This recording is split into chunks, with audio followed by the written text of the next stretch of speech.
en Annemarie gaan dan vir ons verder deel. Maar ek wil net inleiding praat oor die reeks waarmee ons besig is. So voor ek dit begin, kom ons bid net saam. Vader, ek dank U dat U 'n goeie Vader is. Dankie dat U in beheer is van elke detail van ons lewens. En dankie dat Jesus wat binne in ons is lewendig is. Dat ons nie anders te kan wees nie. Dankie dat U ons hoop gee in elke facet van ons lewens. En dankie dat elkeen van ons draers van hoop is in Jesus naam. Amen. So ons het begin 2 weke terug met ek gepraat oor die topik van bid eerste. Vir die wat jy kan onthou wat jy was, ek hoop jy onthou dit, dat gebed nie jou laaste uitweg moet wees nie, maar jou eerste uitweg. Ek hoop almal het so bandjie gekry, as jy nie 'n bandjie gekry het nie na die tyd, daar is 'n bandjie om jou te herinner, pray first, dat ons bid eerste.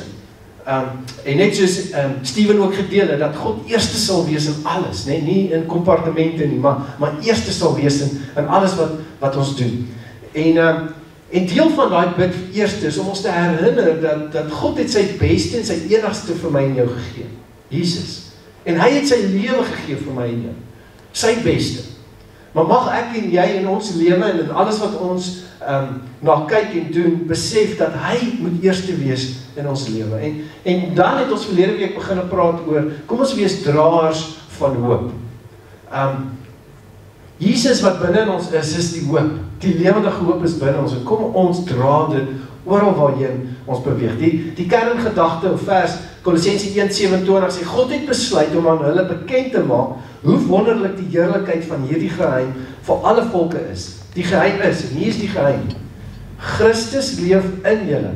Dit is die vooruitsig dat julle in die hemelse heerlikheid sal deel. Christus leef in julle. Dis daai hoop. En ons het met Kyfdaan, donderdagoggend het ons mannegroep Kyfdaan, het ons gepraat oor watter areas in jou lewe het jy al hopeloos gevoel. En interessant dat van die manne kom en deel en sê, weet jy wat, ek wou al die lewe opgegee. En weet jy wat, en die sit ook iemand hier vanoggend wat sê, weet jy, ek is hopeloos. Hierdie situasie, hierdie water, hierdie krag, dit voel so hopeloos. Ek wil vanoggend vir jou sê, jy kan nie bekostig om jou hoop te verloor. Verlede week het ek dit genoem, ons as die Groenewald familie kan nie bekostig om hoop te verloor nie. Dinge werk nie altyd uit soos wat ons hoop en so sien nie, maar die lewendige hoop wat binne in ons is, dit is wat saak maak, dit is wat ons hoop gee. Want mense sien jou, onthou Matteus 5 verlede week, van ons is die sout en die lig, en die lig sit ons nie onder die stoel of steek hom weg nie, jy sit 'n lig waar almal jou kan sien, en dit is die uitdaging, want as jy die lig is, as jy 'n draer van hoop is, almal sien jou. En dis 'n goeie ding, want dit maak seker dat jy God eerste plaas in alles, want ek het nie al die antwoorde nie, ek weet nie hoe om al die situasies te hanteer nie, maar wat ek wel weet is ek kan eerste bid, en dan kan 'n download kom van die Here wat vir my gaan wys. In die Passion Translation sê die Kolossense 1 baie mooi, dit sê, living within you is the Christ, who floods you with the expectation of glory. The mystery of Christ, embedded within us, becomes a heavenly treasured chest of hope, filled with the riches of glory for His people, and God wants everyone to know it. Dit sê so mooi, dat becomes a heavenly treasured chest of hope. Daar's so baie binne in jou wat die Here vir jou gegee het. So baie. Ek deel met Louisa en Frik, hulle betekenis van hulle name, en bedien hulle met 'n woord, en dit wat jou naam beteken, wanneer mense jou naam sê, dan roep hulle dit uit. En baie keer is dit die goed waarmee ons struikel, dis die goed waarmee ons sukkel, dit wat jou naam beteken. En mag ons opstaan teen dit, en nie toelaat dat die vyand dit kom afbreek nie, dit kom steel nie, want die hoop is binne in jou. Onthou hierdie prentjie, hierdie sirkeltjies het ons verlede week gewys, wat ons sê, hoe am I, ontvang sy genade, who God is, ervaar sy teenwoordigheid, en what I'm created to do, laat sy koninkryk kom. En wanneer ons sê draers van hoop, kom ons maak seker dat ons sy koninkryk 'n realiteit maak in vandag se lewe. By jou huis, by jou besigheid, in jou dorp, waar jy bly, waar jy beweeg, mag dit so wees.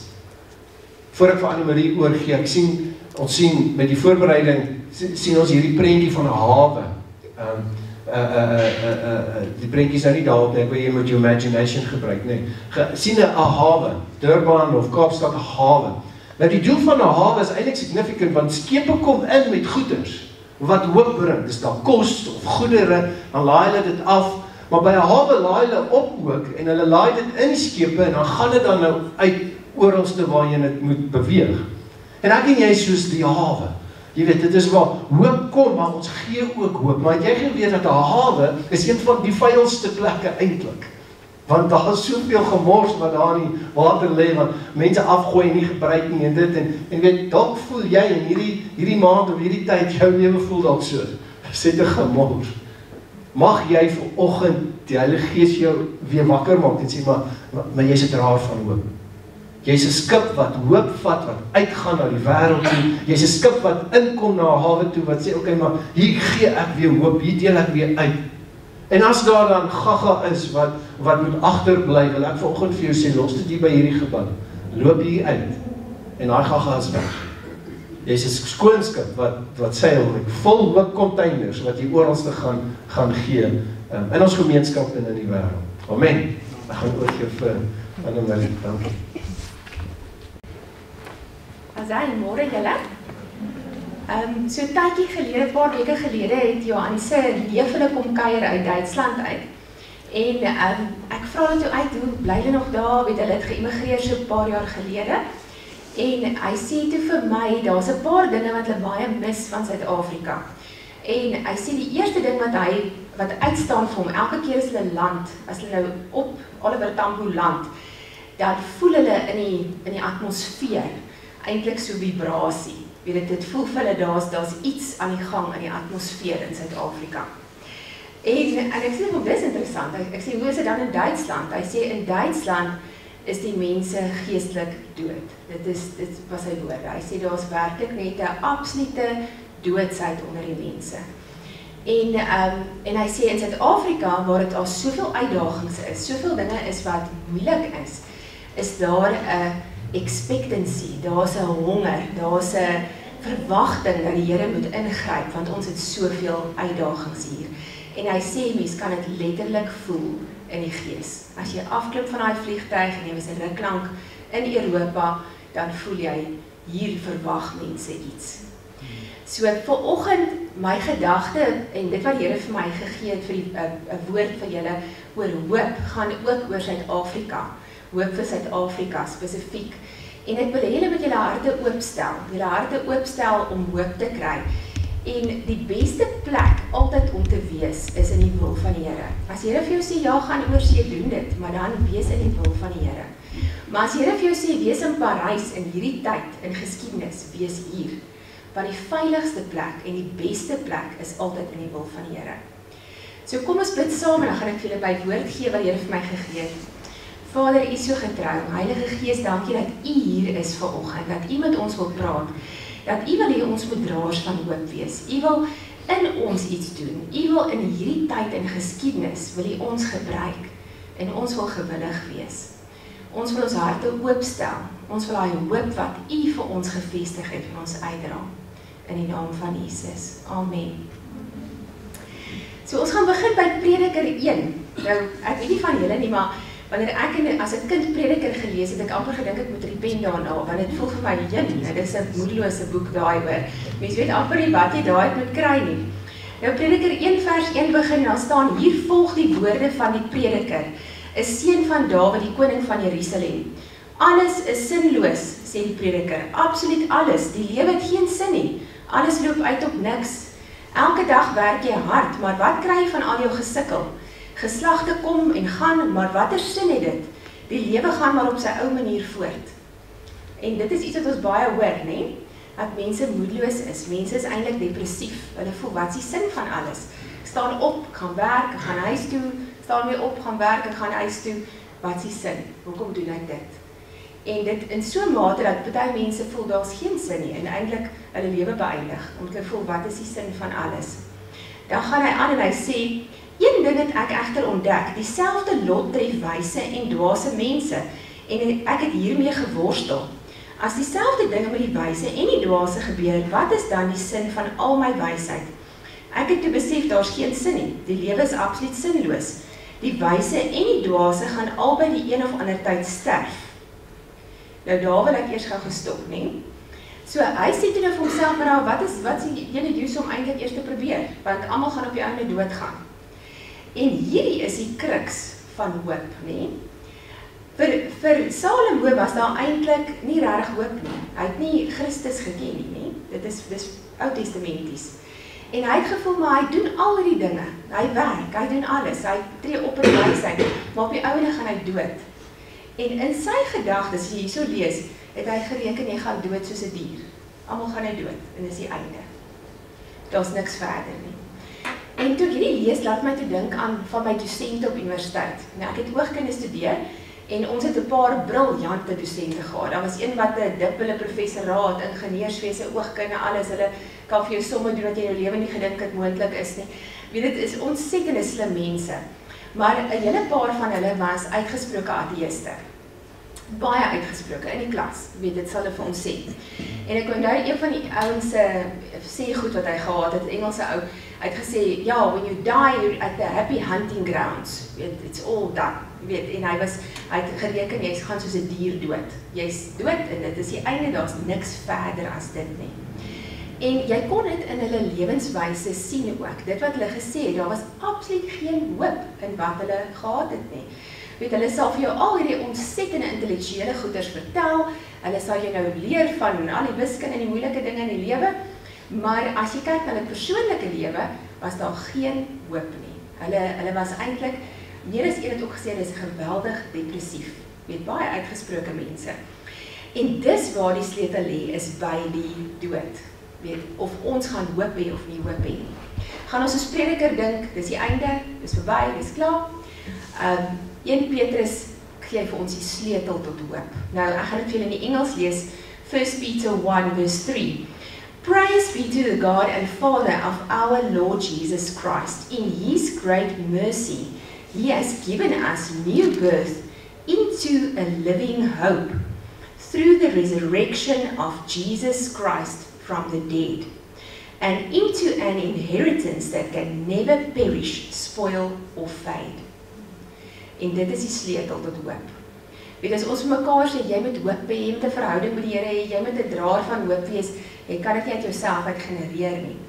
Maar die oomblik as jy 'n openbaring kry, dat die dood oorwin is. Ons gaan nie dood soos diere nie. Dit is slegs die, ek wil sê, trappie oor na alles wat gaan begin. Dan weet ons, dit wat hier gebeur, is net duidelik. Dit wat hier gebeur, kyk ons uit 'n heel ander perspektief na. Want ons kyk na 'n opgestane Christus en dit gee vir ons 'n lewende hoop, want die dood is oorwin. Nou, ek gaan julle vat na 1 Korintiërs 15, dis nogal 'n redelike lang gedeelte, maar ek wil julle met saam met my deur hom werk, want dit is eintlik so kosbare sleutelwaarhede wat Paulus hierso gee. Nou, 1 Korintiërs 15 vanaf vers 12. Maar as Christus verkondig word dat hy uit die dood opgewek is, waarom sê sommige van julle dat daar nie 'n opstanding van die dooies is nie? As daar geen opstanding van die dooies is nie, is Christus ook nie opgewek nie. En as Christus nie opgewek is nie, is ons verkondiging sinloos. Daar gaan ons terug na Prediker, het gesê, it's all in vain, dit is sinloos. As ons doodgaan soos diere, is alles sinloos, dan maak dit nie saak wat ons op aarde doen nie. Weet dan dit is wat Prediker ook gesê, dat alles optrent beproef. Hy het gegaan en hy het partytjie gehou en enige ding gedoen, want alles is vir hom sinloos. Hy het gedink, jy gaan net dood soos 'n dier. Maar Christus het die dood oorwin. Christus het opgestaan. So hy sê, as Christus nie opgewek is nie, is die verkondiging van hierdie evangelie, is alles waarin ons glo sinloos, en is ons geloof ook sinloos. Boonop word ons as valse getuies vir God bevind, omdat ons teen God getuig het, dat hy Christus opgewek het, en wat hy dan nie opgewek het nie, as dit so is, dat die dooies nie opgewek word nie. Dan gaan hy aan in vers 16, want as dooies nie opgewek word nie, is Christus ook nie opgewek nie. En as Christus nie opgewek is nie, is julle geloof vergeefs, en is julle steeds in julle sondes, dan is ook diegene wat in Christus ontslaap het verlore. indien ons hoop slegs vir hierdie lewe op Christus gefestig is ons die bejammeringswaardigste van alle mense. So hier sê hy vir ons reguit, jy kan nie net op hierdie lewe hoop nie. Jy kan nie net dink ek lewe nou vir Christus, daar's niks hierna wat gaan gebeur nie. Hy sê dis bejammeringswaardig as jy so redeneer. Ons moet 'n hoop hê op 'n ewige lewe, op dit wat gaan kom. Want dit is wat ons draers van hoop maak. Dit is wat maak dat ons aan die volgende ou wil stap en sê, hey, hierdie is nie die einde nie. Dit wat jy nou besluit, bepaal jou ewigheid. Dit is wat hoop bring. So, ek het nooit dit so gelees, ek het nooit vir myself gedink, dat dit eintlik bejammeringswaardig is om net vir Christus hier te lewe nie. Weet jy, moet lewe soos vir die ewigheid. Jy moet jouself sien in die ewigheidskonteks. Dit wat ons nou doen, sê nou maar mens word 80, 100, is dit 'n druppeltjie, ag, dit is nie eens 'n druppeltjie in die ewigheid nie. Dis amper soos daai foto's wat mense sien waar hulle so uitzoom en dan sê hulle hier soos jy 'n spikkeltjie in Suid-Afrika in Parys en dan zoom hulle so uit in die universe en dan dink jy, ag, nou tog, jy kan nie eens meer weet waar daai plekkie is nie. Dis so klein bietjie nou se tyd is in vergelyking met ewigheid. En sit dit mense net totaal in 'n ander perspektief nie. Weet, om te dink, dit wat ek nou doen, maak dit saak vir eendag. Is ek besig met dinge wat saak maak vir eendag, of is dit nie? En dit gee mense lewendige hoop, nê? Nou, gaan hy voort en hy sê, boonop word ons as valse, ag nee, ek sê verkeerde stukkie, skus vers 20, maar nou Christus is opgewek uit die dood, die eersteling van die ontslapenis, want aangesien die dood deur 'n mens gekom het, kom die opstanding van die dooies ook deur 'n mens. Dan gaan ons aan in vers 30, nog steeds 1 Korintiërs 15. Dan sê hy hierso, en hy gee die rede hoekom hy alles trotseer het wat hy getrotseer het. Dit is hierdie lewendige hoop van dat die dood oorwin is. Hy sê, en waarom stel ons van uur tot uur in gevaar? So waar as wat ek van dag tot dag in doodsgevaar verkeer, so waar is dit broers, dat julle my rede tot roem is in Christus Jesus ons Here. As ek in Efese as 'n sterflike mens teen wilde diere geveg het, van watter nut was dit vir my as die dooies nie opgewek word nie? Hoekom gaan ons enigiets doen as daar nie 'n lewe na die dood is nie? Dis hoe kruks die opstanding is. As jy nou 'n fliek wil kyk wat regtig uitstekend is dit The Case for Christ. Ek weet nie of jy dit al gekyk het nie. Wat 'n joernalis is wat wou bewys het aan sy vrou dat Christus nie die waarheid is nie, dat hy nie opgestaan het nie. En hy probeer om dit as 'n joernalis te bewys dat die opstanding nie die waarheid is nie. En hy kon nie. Uit die geskiedkundige feite kon hy dit nie bewys nie. Want die kruks van ons geloof lê in die opstanding. As Jesus nie uit die doodheid opgestaan het nie, wat is ons geloof anders as wat die moslems glo, as wat enigiemand anders glo? Die kruks lê in die opstanding, in die dood wat oorwin is. So dit het hom rede gegee om al daai dinge te trotseer. Alles wat Paulus hulle trotseer het, hy sê die feit dat die dood oorwin is, het my daai moed, daai hoop gegee om selfs hierdie wilde diere alles te trotseer. Hy sê, want anders wat sou die use gewees het om dit te doen? Dan gaan hy aan in vers 34 en hy sê, wees nigter in julle denke soos dit hoort en moenie sondig nie. So die feit dat ons weet daar is 'n ewige lewe, dat die dood oorwin is ook ons rede hoekom ons nie in sonde leef nie. Weet, as alles net tot niks kom nie, dan maak dit mos nie saak nie, maar ons weet ons leef met 'n lewende hoop vir wat in die ewigheid is. En dit rig jou soos 'n pyl in 'n boog. Jy gaan nie jouself laat distrek, soos hulle in Engels sê, deur hierdie dingetjie en hierdie sonde en daai ding nie. Jy gaan eenvoudig sê, ek is besig om te beweeg na 'n doelwit toe. Ek kyk na wat in die ewigheid vir my wag. So daardie lewende hoop gee vir jou 'n doelwit om jou geregtigheid voor jou te hou. Dit wat Jesus vir jou aan die kruis verwerf het, is voor jou oë die hele tyd. Jy het nie tyd om in sonde jouself te gaan verstrengel nie, want jy is besig om die wedloop te hardloop. Hierdie stukkie is 'n kort stukkie, dis is 100 meter in vergelyking met ewigheid. So dan kan jy nie worry oor om 'n klomp bagasie van sonde saam met jou te sleep nie. Jy moet daai 100 meter hardloop, jy moet vir hom gaan. Want dis 'n kort stuk en jy kan nie jouself laat distrek nie. Nou, die volgende gedeelte is my baie interessant. in vers 39, ek slaan so 'n paar versies oor, en net voor ek dit sê, net voor dit in vers 37, 38, en sê, maar baie mense sê nou, hoe gaan hierdie nuwe liggaam wees, as ons nou uit doodheid opgewek word eendag, hoe gaan die nuwe liggaam kan verskyn? En hy vergelyk dit met 'n saadkorrel. Nou die boere sal ook sê, weet as 'n saadkorrel in die grond val, dan sterf hy eintlik eers voordat hy nuwe lewe inbring. Hy word daar begrawe en dan bring hy nuwe lewe voort. So dit is 'n absolute wonderwerk wat die Here vir ons doen. Weet ons sterflike liggame sterf, maar ons kry 'n nuwe verheerlikte liggaam. Nou vers 39 sê nie alle lewende wesens is eenders nie. Daar is een fisiese vorm vir mense, 'n ander vir diere, 'n ander vir voëls en nog 'n ander vir visse. En ek wil dit net gou vir julle in die Engels ook lees. Want dit is 'n baie belangrike gedeelte in ons geloof. Nou as julle gaan kyk, vers 39, all flesh is not identical. Animals have one flesh, humans being another, birds have their distinct flesh and fish another. Nou, hierdie trek terug na evolusie. En ek weet baie keer as jy Christene, ag, dis nie vir ons so belangrik nie, solank jy Jesus aangeneem het, dan gaan jy nou hemel toe en ons hoef nie oor hierdie goeders te dink nie. Dis baie belangrik om daaroor te dink, want as jy in evolusie glo, dan is dit amper soos om te sê, the goo became the zoo and the zoo became you. Weet, en julle is almal dieselfde vlees. Weet, en dan gaan almal dood soos diere. So daar's 'n baie belangrike kruks in om te glo in die opstanding en om te glo in die skepping. Dis waar ons fondasie van ons geloof eintlik begin, is dat Genesis die waarheid is, letterlik die waarheid is. En dit is twee plekke waar die wêreld wil kom steel, veral by ons jong mense. Hulle wil van kleins af laat vertel, ons is almal dieselfde vlees, ons kom van 'n aap af, die aap kom van 'n dit af, en 'n daai kom van 'n daai af, en is alles dieselfde vlees. En hier sê die woord duidelik, ons het nie dieselfde vlees nie. Ons is nie van dieselfde oorsprong nie. Ons is uit God uit lewe in ons ingeblaas. En ek wil julle aanmoedig om die vraatjies van Johan te kom bywoon, want dit is belangrik dat ons antwoorde moet hê en ons kinders reg te kan leer. Want as Genesis nie die waarheid is nie, het ons nie nodig gehad om 'n verlosser te hê nie. Dan het ons nie nodig gehad dat Jesus moes kom nie. So Genesis is ontsettend belangrik in ons geloof, dat ons besef hoekom moes Jesus uit die dood uit opstaan en hoekom ons ook vir ewig gaan lewe. Dis anders as by diere. As mens gaan kyk wat die uiteinde van evolusie is, en ek dink terug aan daai dosente van my, die uiteinde van evolusie is altyd ateïsme.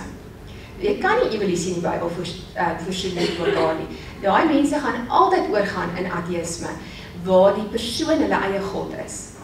En as jy gaan kyk ook, iemand wat glo alles eindig, net daar stop, en jy is dood soos 'n dier, hulle word geweldig selfsugtig, want alles gaan net oor hulle self.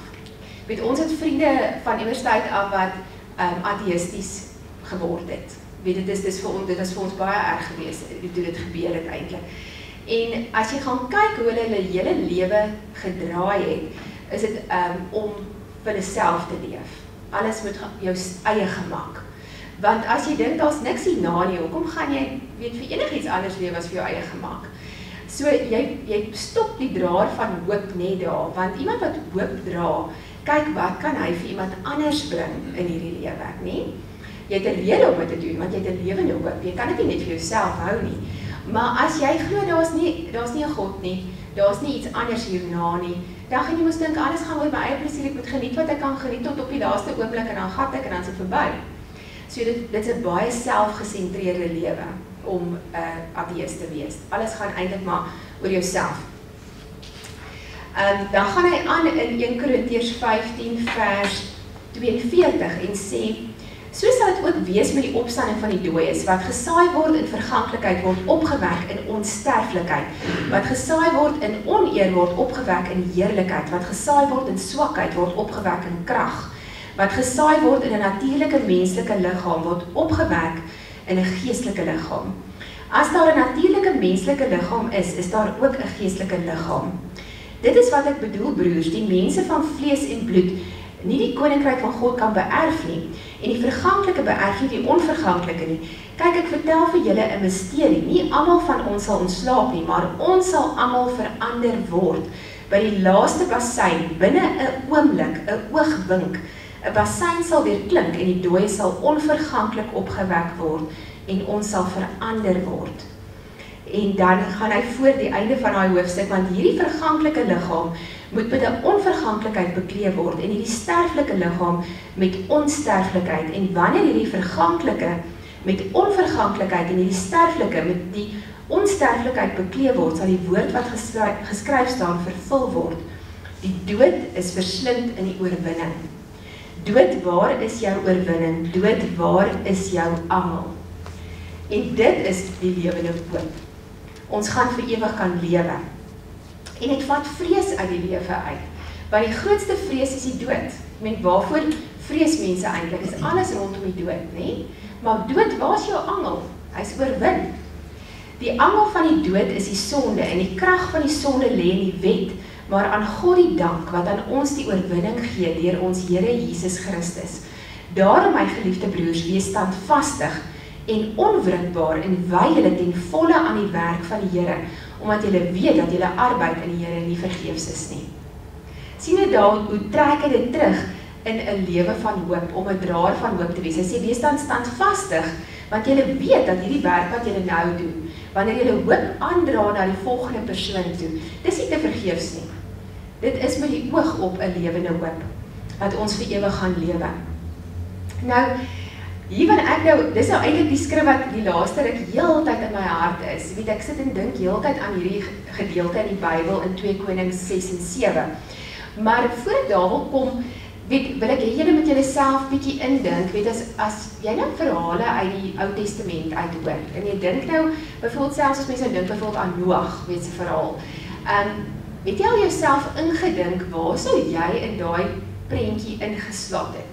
Sê nou maar, jy het nou die tyd van Noag gelewe, sou jy nou een van die ouens gewees wat op die ark geklim het, sou jy een van die ouens gewees wat hom gespot het, sou jy een van die ouens gesê het, ag, wat is die kans dat so iets kan gebeur, weet, waar sou jy in daai prentjie byvoorbeeld gewees het? Weet, of mense vat ook by die Israeliete, wat nou uit Egipte land gelei is, en mense is nou byvoorbeeld in die woestyn, sou jy een van die murmureerders gewees het, wat nou die hele tyd gesê het, och, weet, dit is 'n stryd hierdie storie, ons is nou moeg vir manna, weet, ons is nou moeg daarvoor dat ons klere groter word, want hier nuwe skoene hê, ek is nou moeg vir hierdie skoene, weet, ek is nou lus vir nuwe klere, weet, sou jy een van daai ouens gewees het, of sou jy een van die paar verkenners gewees het, wat gesê het, yes, kom ons gaan daai beloofde land instap. Want dit is baie maklik om nou in hindsight te kyk na al hierdie Bybelse verhale, te dink, ag, hierdie Israeliete was dan maar eintlik useless, toch, weet, hulle is so gekla oor alles, weet, ek sou nie dit gedoen het, nie regtig waar. Maar nou, as jy nou kyk in die moderne tyd, is dit wat ons nou, byvoorbeeld in ons dorp en land beleef, is maar baie dieselfde tipe scenario, net in 'n moderne setting, nee? Waar ons het moeilikheid wat ons beleef. Ek meen, ons het baie uitdagings. En nou het jy jou groep wat sê maar, weet, wit, wakker, klaar, laat het klap, weet, hulle skryf daar op Facebook dat hy so rook van die klagtes, weet. En dan kry jy jou ouens wat sal sê, nee, weet, ons moet maar aanvaar, niks gaan verander nie, weet, ons aanvaar ons lot, nou maar, ons gaan in die woestyn doodgaan, weet, dit is nou, waar ons nou is in Suid-Afrika. En dan kry jy jou paar verkenners wat sê, hey, julle, kom, weet, ons die Here het vir ons 'n belofte gegee.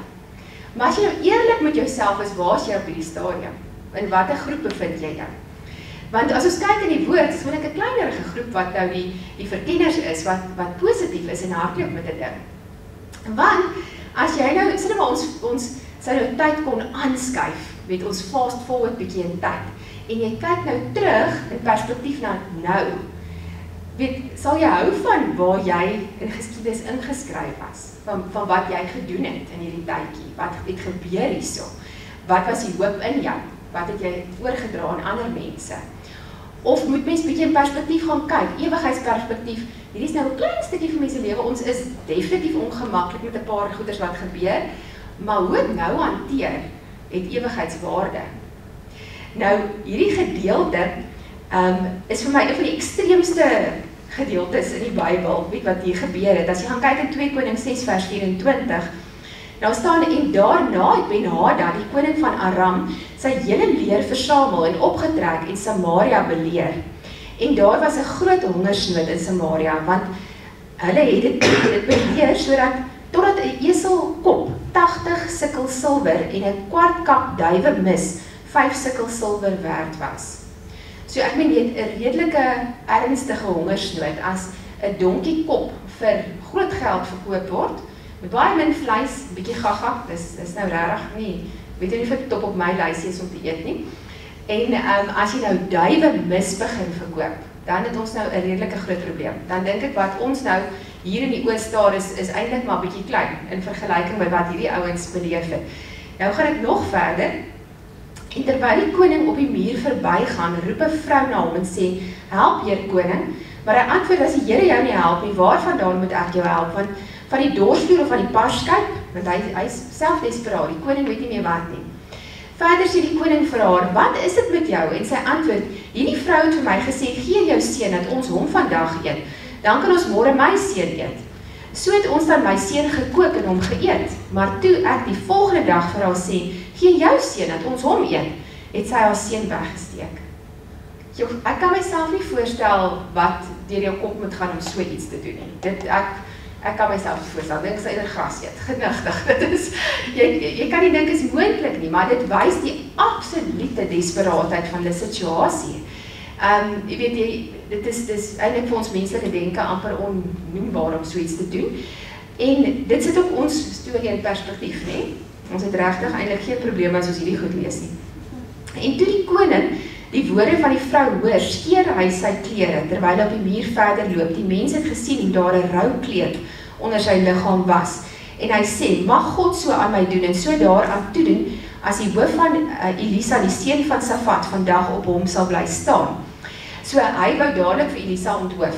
Hy voel nou Elisa is verantwoordelik vir hierdie storie. So nou begin die ouens, ons sien dit vandag, weet al jou leiers begin onder mekaar beklei. Ons gaan sommer die ander leier onthoof en weet ons daar's skering. Weet daar's nie eenheid in die ouens wat aan die leierskap staan nie. En Elisa het dadelik 'n woord van Here eintlik afgekry. En terwyl Elisa in sy huis sit en die oudstes by hom sit en die koning 'n man voor hom uitstuur, maar voordat die boodskapper by hom kom, sê hy aan die oudstes: "Het julle gesien dat hierdie moordenaarskind stuur om my hoof af te slaan? Let op, sodra die boodskapper kom, sluit dan die deur toe en druk hom met die deur weg. Is dit geruis van sy heer se voetstappe nie agter hom nie? Is die geruis van die heer se voetstappe nie agter hom nie?" Terwyl hy nog met hulle spreek, kom die boodskapper juis af na hom toe en die koning sê: "Kyk, hierdie onheil kom van die Here. Wat sou ek langer op die Here wag?" Toe sê Elisa: "Hoor die woord van die Here. So spreek die Here: Môre omtrent sulke tyd sal 'n maat fyn meel, 'n sikkel, en 2 mate gars, 'n sikkel kos in die poort van Samaria." Maar die adjudant op wie se arm die koning geleun het, antwoord die man van God en sê: "Al maak die Here ook vensters in die hemel oop, seker, sou dit kan gebeur?" En hy sê: "Kyk, jy sal dit met jou oë sien, maar nie daarvan eet nie."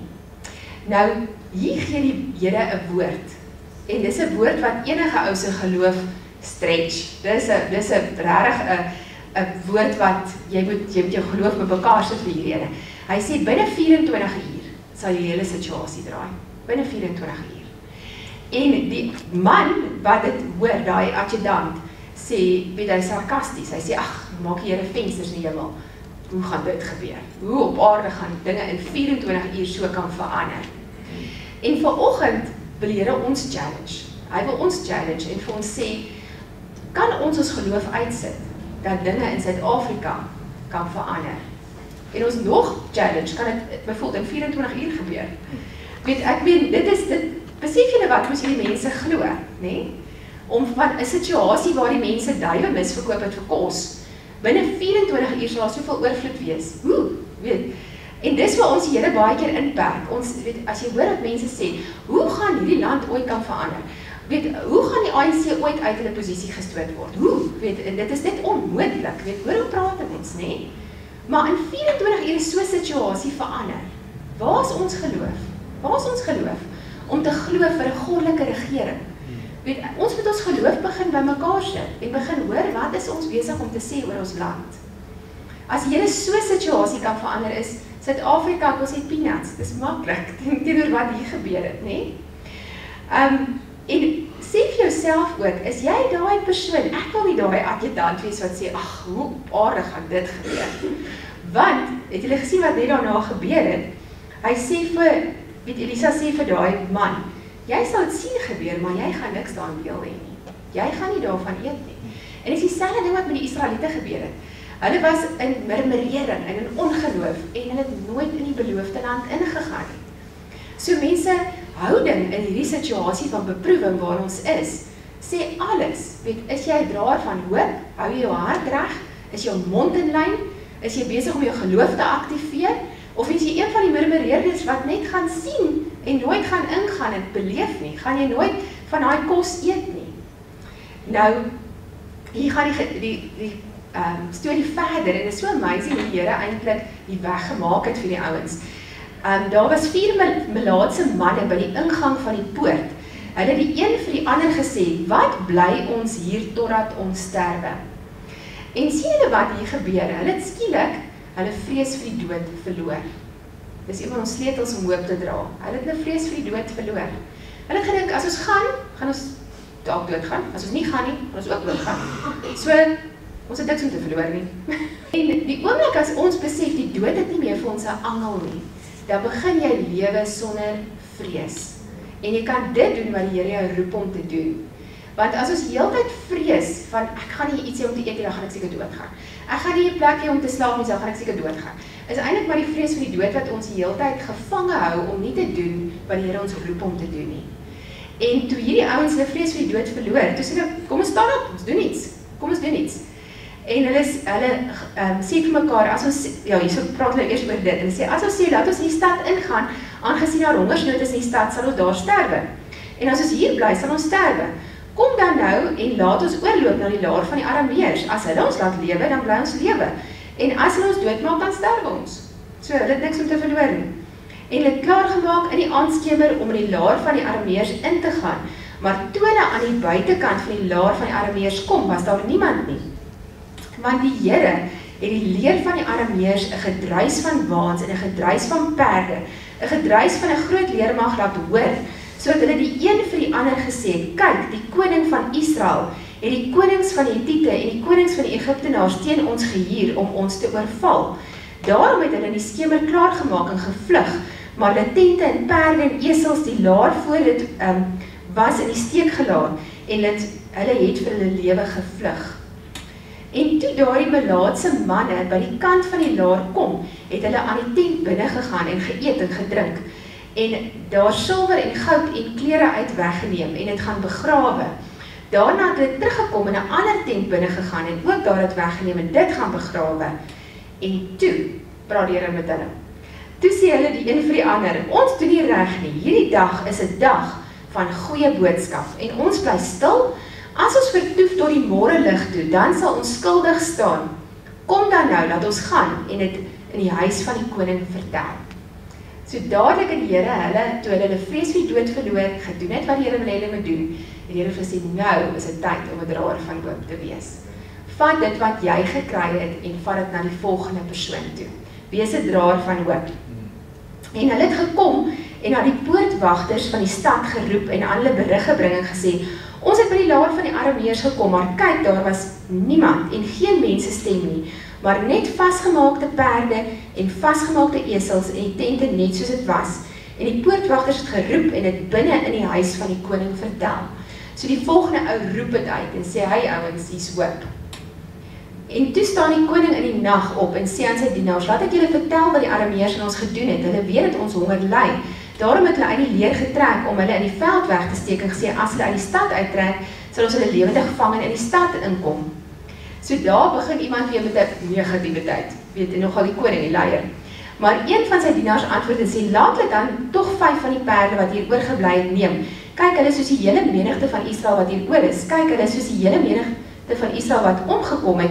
Laat ons die dan stuur en sien. Hulle neem toe 2 strydwaans met perde en die koning het agter die leer van die Arameërs aangestuur en gesê, gaan kyk. En het agter hulle gegaan tot by die Jordaan en kyk, die hele pad was vol klere en voorwerpe wat die Arameërs in hulle oorhaastige vlug weggegooi het. Daarop draai die boodskappers om en deel dit aan die koning mee. Toe gaan die volk uit om die laar van die Arameërs te plunder en 'n maat fyn meel het 'n sikkel gekos en 2 mate gars 'n sikkel, volgens die woord van die Here. En die koning het die adjudant op wie sy arm hy geleen het, oor die poort aangestel, maar die volk het hom in die poort vertrap, sodat hy gesterf het, volgens die woord van die man van God, deur hom uitgespreek, toe die koning na hom afgekom het. Dit was presies soos wat die woord van die Here gesê het. So, vir my is hierdie so inspirasie om my eie hart te toets. Mens kry daai oomblik wat jy, as jy jou eie hart toets, wat jy negatief raak, wat jy soveel negatiewe dinge hoor. Maar ek wil daai persoon wees as ek terugkyk op my lewe, wat eerder gesê, wie wat, ek gaan daai verkenner wees, en ek gaan eerder, in plaas om te sê, hoorie so, hierdie ouens is groot, daai Israeliete, soos hulle gesê, toen die beloofde land moet ingaan in Kanaan, daai Kanaaniete is groot, ons is so springkaan in hulle oë. Dit was in sy eie oë wat hy soos 'n springkaan was. Niemand het vir hom gesê, julle lyk soos 'n springkaan nie. Hy het dit in sy eie kop gesien. Ek wil eerder daai persoon wees wat sê, wie wat, ons gaan waag, ons het niks om te verloor nie. Die dood het nie meer almal nie, maar ek gaan doen wat die Here vir my sê om te doen. Ek wil nie terugkyk gesien en dink, ja, ek was die ou jaarste geklaar. dit is nie 'n goeie heritage om op terug te kyk nie. As jy die laaste gedeelte dan lees in 2 Konings 7, want toe die man van God met die koning gespreek en gesê het, môre omtrent sulke tyd sal 2 mate gars, 'n sikkel en 'n maat fynmeel, 'n sikkel werd wees in die poort van Samaria, het die adjudant, die man van God, geantwoord en gesê, al maak die Here ook vensters in die hemel, sou iets kan gebeur, en hy het gesê, kyk, jy sal met jou eie oë sien, maar nie daarvan eet nie. En so het dit met hom gegaan. Die mense het hom in die poort vertrap, sodat hy gesterf het. So ons het vanoggend 'n keuse. Gaan ons die opstanding van Jesus voor ons oë hou, en daai lewende hoop ontvang? Die woord wat in 1 Petrus 1 sê, in his great mercy, he has given us new birth into a living hope through the resurrection of Jesus Christ from the dead. En die eerste plek wat ons daai lewende hoop ontvang is deur die wedergeboorte, the new birth. En om 'n draer van hoop te wees, jy kan nie 'n draer van hoop wees as jy nog nie Jesus ontvang het en erken hy het uit die dood uit opgestaan en hom ontvang as jou verlosser en jou saligmaker persoonlik nie. Want dan het jy niks om vir iemand anders te gee nie. Weet, uit onsself uit is ons niks, weet niks nie. En vanoggend, as jy nog nie Jesus as jou verlosser en saligmaker aangeneem het, is vanoggend jou oggend. Moenie uitstel nie.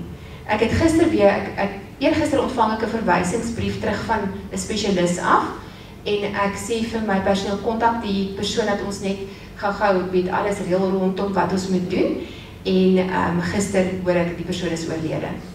Weet, voor ek nog iets kon doen, aan hulle bril of enigiets. En ek besef net, weet, dit is vir van ons dalk jou heel laaste geleentheid. En ewigheid is ewigheid. Mens stel nie hierdie tipe goed uit nie. Mens los dit nie vir môre nie. Mens dink, oog, die môre sal ek eerder, ek dink môre is 'n goeie dag vir so iets nie. Mens maak nou daai keuse. Die ewigheid is vir ewig.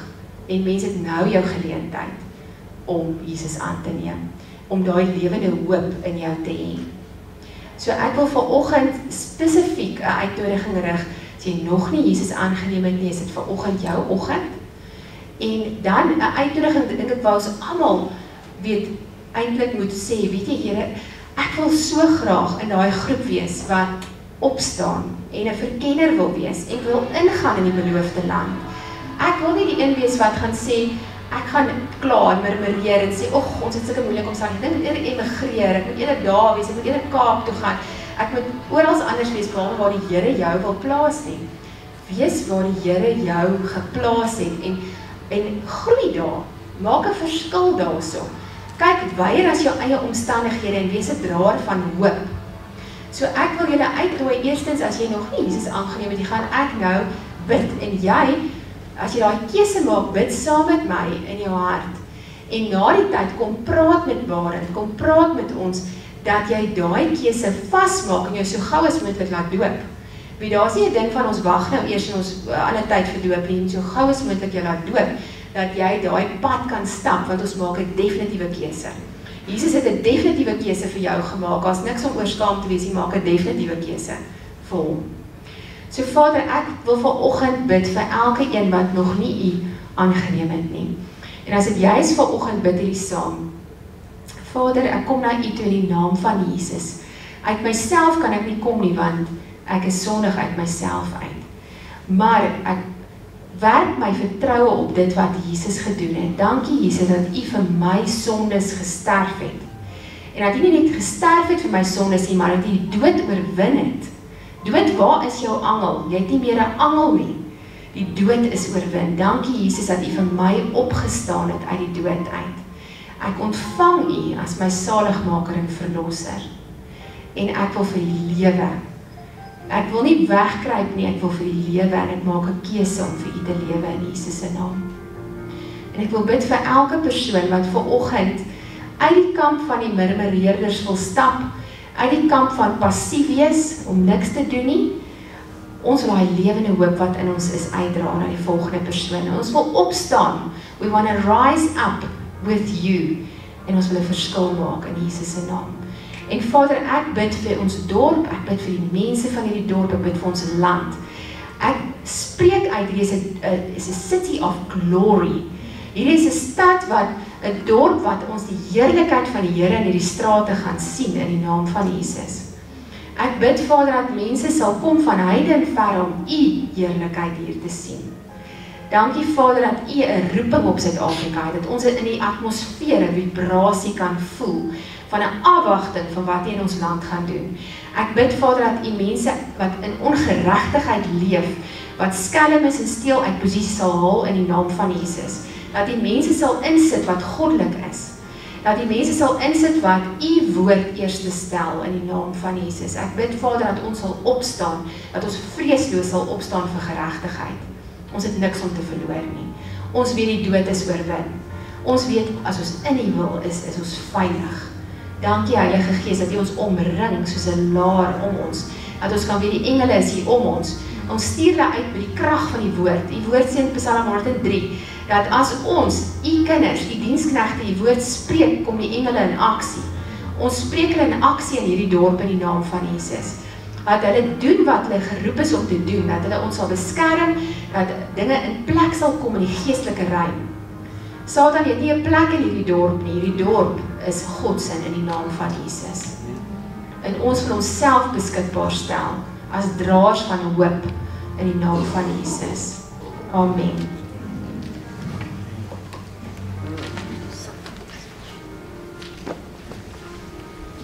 Baie dankie Anne-Marie. Ek wil vir jou vra vanoggend as jy daai keuse maak of 'n keuse gemaak het, moenie dat die geleentheid verbygaan nie. Ons gaan nou lekker kuier, koffie drink na die tyd, kom gesels met ons wil graag saam met jou bid, ons wil graag saam met jou pad stap vorentoe. Familie, kom ons wees draers van hoop hierdie week.